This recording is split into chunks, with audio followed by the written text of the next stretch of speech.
melaksanakan perkuliahan secara online. Baiklah, langsung saja.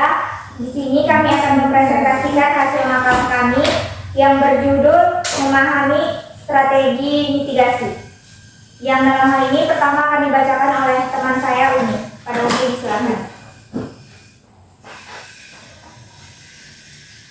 Jenis-jenis potensi kearifan lokal dan potensi pengolahan lingkungan yang berpotensi mereduksi risiko bencana. Kearifan lokal adalah bagian dari budaya suatu masyarakat yang tidak dapat dipisahkan dari bahasa masyarakat itu sendiri.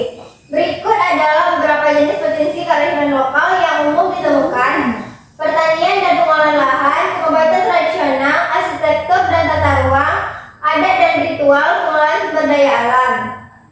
Kedua, praktik tradisional yang efektif dalam menghadapi bencana, yaitu satu, arsitektur tradisional, rumah panggung di Sumatera dan Kalimantan, desain rumah yang membantu mengurangi risiko kerusakan akibat banjir. Dua, perlindungan hutan dan tanah. Tradisi ini tidak hanya menjaga ekosistem laut, tapi juga hutan yang berfungsi sebagai penyangga alami terhadap bencana banjir dan longsor. Ketiga, pengolahan air dan irigasi. Selain untuk irigasi, sistem ini juga berfungsi sebagai pengendali banjir dengan mengatur aliran air secara efisien. Keempat, pertanian dan pengolahan lahan tumpang sari. Sistem pertanian ini menjaga keanekaragaman tanaman dan memperbaiki struktur tanah, dapat mengurangi risiko erosi dan tanah longsor. Selanjutnya adalah metode mitigasi mandiri. Memahami mitigasi secara mandiri dengan berlangkah-langkah, memahami kondisi geografis dan merancang rencana darurat. Ada dua langkah utama dalam mitigasi bencana alam. Detail langkahnya dipaparkan sebagai berikut. Satu, pelajari kondisi geografis wilayah dan sekitar tempat tinggal. Langkah ini merupakan langkah yang penting untuk menentukan langkah-langkah selanjutnya. Hal apa saja yang perlu kita pelajari? Kita bisa mulai memperhatikan bentang alam wilayah sekitar seperti perbukitan, lembah, dataran rendah, pegunungan, dan lain-lain.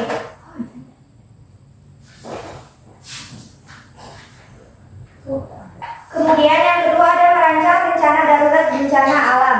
Di antaranya kita harus menyiapkan seperti tas bencana yang berisi aset, barang-barang berharga, dan lainnya.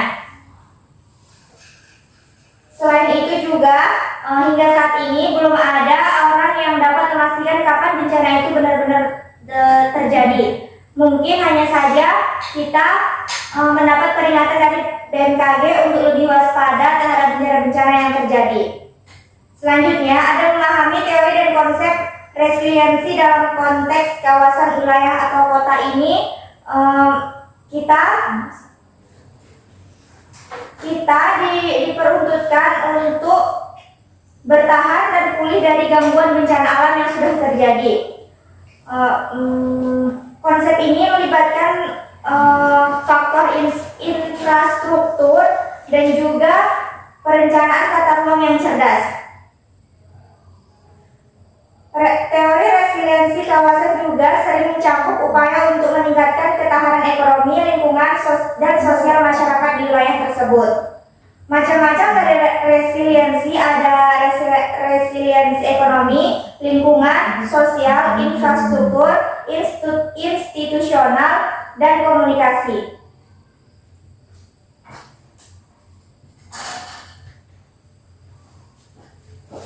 Metode atau perencanaan dan pengelolaan mitigasi dalam konteks teori dan konsep resiliensi dalam konteks kawasan atau kota maupun wilayah. Dalam konteks perencanaan pengelolaan mitigasi dalam wilayah atau kota, beberapa metode yang umumnya digunakan meliputi: yang pertama yaitu ada analisis risiko, melakukan analisis menyeluruh terhadap risiko yang akan dihadapi oleh wilayah atau kota. Jenis penelitiannya yang pertama perencanaan penggunaan lahan, ada juga penilaian kerentangan, dan juga zonasi bencana dan infrastruktur tahan bencana.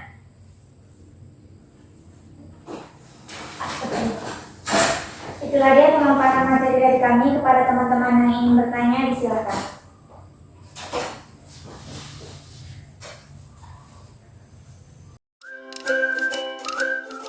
Izin bertanya moderator. Iya. Bagaimana cara mitigasi yang harus dilakukan dalam menghadapi keberadaan Indonesia yang rawan bencana? Terima kasih. Sama. Izin bertanya, moderator. Nama saya Nisa Rizky Ramadhani. Pertanyaannya, apa saja yang menjadi tanggung jawab pemerintah dalam upaya penanggulangan bencana? Oke, terima kasih. Izin bertanya moderator, Silakan. bagaimana pertimbangan dalam menyusun program mitigasi?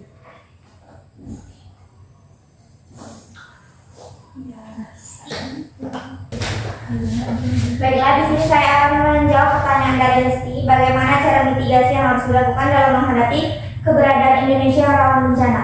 Yang pertama, kita dapat membuat sketsa di wilayah tersebut. Yang kedua, pembuatan alarm bencana seperti alarm BMKG yang biasa berbunyi. Selanjutnya, membuat bangunan tanah terhadap bencana tersebut. Contohnya di lereng-lereng perbukitan kita dapat membuat benteng untuk menghindari tanah longsor. Dan yang terakhir, memberikan penyuluhan serta pendidikan yang mendalam terhadap masyarakat yang berada di wilayah rawan tersebut. Apakah jawabannya dapat diterima? Dapat, terima kasih. Sama. Baiklah, saya akan menjawab pertanyaan dari Anissa Rizky Ramadhani. Pertanyaannya, sebutkan apa saja yang menjadi tanggung jawab pemerintah dalam upaya penanggulangan bencana. Jawabannya, mengenal wewenang pemerintah pusat dalam penanggulangan bencana meliputi yang pertama ada penetapan kebijakan, yaitu penanggulangan bencana selaras dengan kebijakan pembangunan nasional. Yang kedua, ada pembuatan perencanaan pembangunan yang memasukkan unsur-unsur kebijakan penanggulangan bencana. Yang ketiga, yang terakhir, yaitu penetapan status dan tingkatan bencana nasional atau daerah. Bagaimana? Nisa, apakah dapat diterima? Baik, bisa dimengerti. Terima kasih. Sama-sama. Baik, saya akan menjawab pertanyaan dari Elia, yang mana pertanyaannya, bagaimana pertimbangan dalam menyusun program mitigasi? Pertimbangan dalam menyusun program mitigasi, terkhususnya di Indonesia, yaitu adanya mitigasi bencana alam yang harus diintegrasikan bersama teknik pembangunan bangunan. Dua, fokus mitigasi bencana yang baik harus memperhatikan kebutuhan pangan, papan, dan pendidikan. Bagaimana Elia bisa dipahami jawaban dari kami? Terima kasih. Sama. Cukup sekian pemaparan dari kami. Kurang lebihnya kami mohon maaf. Saya akhiri. Wabillahi taufiq wal hidayah. Wassalamualaikum warahmatullahi